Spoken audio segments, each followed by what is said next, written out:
Hello friends, it's Kristie Marcotte. Father's Day is coming up in just a couple weeks, and since I give cards to the residents at a local retirement home, I wanted to make sure I had all of my cards finished in time. I thought it would be fun to use one cover-up die to finish off an entire paper pad. I will be using Whimsy Stamp's Wonky window die. This is number 3. I think they have 4 different designs. This is perfect since you can feature 4 different pattern papers on one card. The image stamp I'll be using is from Paper Rose Studio. This is their log cabin. For the sentiment stamp, this is from Jaded Blossom. This is their World's Greatest Parents, and I'll be using that very bottom Happy Father's Day stamp. And the paper collection is from Tonic Studios. This is called Woodland Walk. This is an older collection and I don't believe it's available any longer. I didn't want to purchase a brand new paper pad this time since I have several older collections that need to be finished off, and I thought this one was perfect with all of its tone-on-tone designs. There are 24 double-sided papers, 8 different designs. So there's not a big variety of patterns, but this works perfectly with that wonky window die. So I've gone ahead and cut down all of this 6x6 paper. The pile on the left is 3 3/4 inches by 6 inches. The pile on the right is 2 1/4 by 6 inches. I wanted to utilize as much of the pattern paper as possible, so when I was holding the paper up to the die, I measured to see how big of a piece I need without it being too much, and for that extra piece, it's still wide enough that I can use for one side of the die. After using the die on the larger pattern paper pieces, this is what's left. So I have those 4 different sizes all cut. There is that thin strip left over. Now I'll use the die with the 2 1/4 inch strip. You see how it covers up 2 of the openings. So while I cut out these pieces, I'll make sure to rotate the 2 openings so I have the correct amount of pieces in the end. I do want to mention that all 4 of the openings on the wonky window die are different sizes.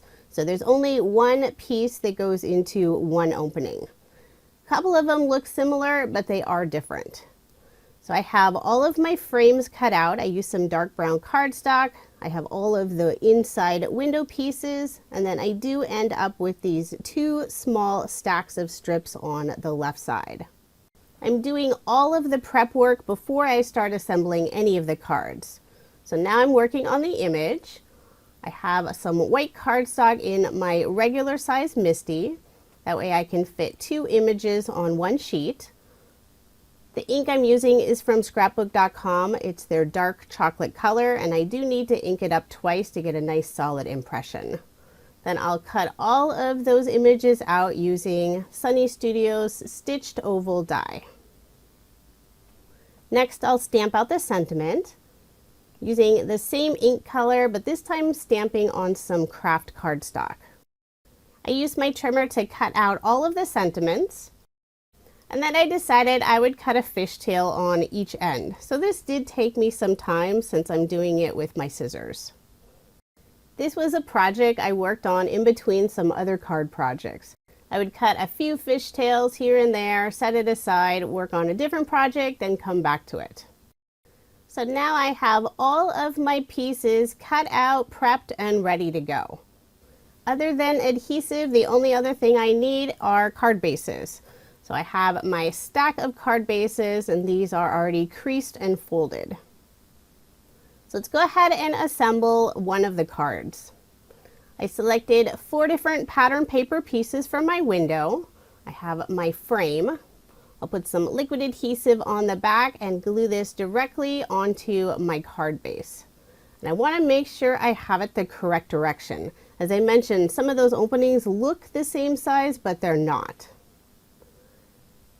There's really only one design in this whole collection that is direction specific, and that's that pattern in the lower right hand corner with the little branches.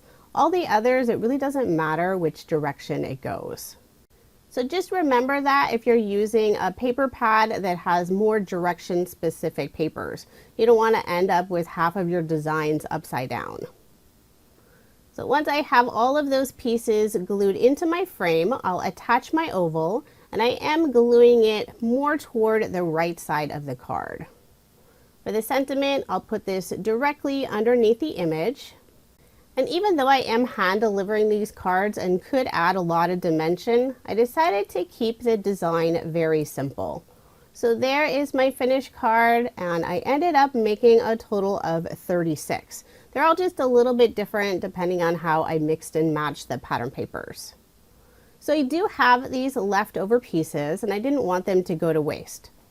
I'll first separate them by the 8 different designs, and I do have 3 each of all of the designs. I'll be adhering the strips onto some off-white cardstock, and this piece is 5 1/4 inches by 4 inches. Now after I attached that first strip, I decided I wanted them just a little bit shorter. I could have used my trimmer, but I decided just to use my scissors and do a really quick snip of about 1/4 of an inch off. Now I can start adhering them to my card. Since there are 4 different greens, I'll be rotating a green and then a yellow, then a green and then a brown, and then just continue on until I've used all 8 different designs. I'm not doing any measuring, I'm just adhering them to the card, offsetting one to the right, the next to the left, and so on until I've covered up that entire panel. This is a really easy card design if you want to use up a lot of pattern paper scraps. For this card, all of those strips are just under 1 inch wide, and they're about 3 1/2 inches long. So once I have all of those adhered in place, I'll layer this piece on that same dark brown cardstock, and I believe this is the Java color by Basil. Now I'll add the same log cabin image. For my previous cards, I was using Barely Art liquid glue, but this time I grabbed my older bottle of art glitter glue. I have both of them on my craft table, and I just use whichever's handy. So for this design, I am putting the oval in the center and then adding the sentiment underneath the log cabin. So there is my finished card, and I did make 3 of this design. So here are all the leftover pattern paper scraps. I do have 24 pieces, but as you can see, these are fairly small. They're about 2 1/4 inch by maybe 7/8 of an inch. I decided I would add all of them to my scrap box of the year, and maybe I'll be able to use them on another card when I tackle that box. Here are all of the Father's Day cards I made using Tonic Studios Woodland Walk 6x6 paper pad. I was able to make a total of 39 cards, so that's perfect. I'll have enough for the retirement home. I will be including a handwritten message inside every card, and I will add a picture of that message on my blog. I just haven't written it yet while I'm doing this voiceover. If you are interested in any of the products I use in this video, I do have links provided in the description box below. The paper collection is no longer available, but you could always use a different collection. It would be easy to change this look using different papers, image, and sentiment. Thank you so much for watching, and I hope you have a wonderful day.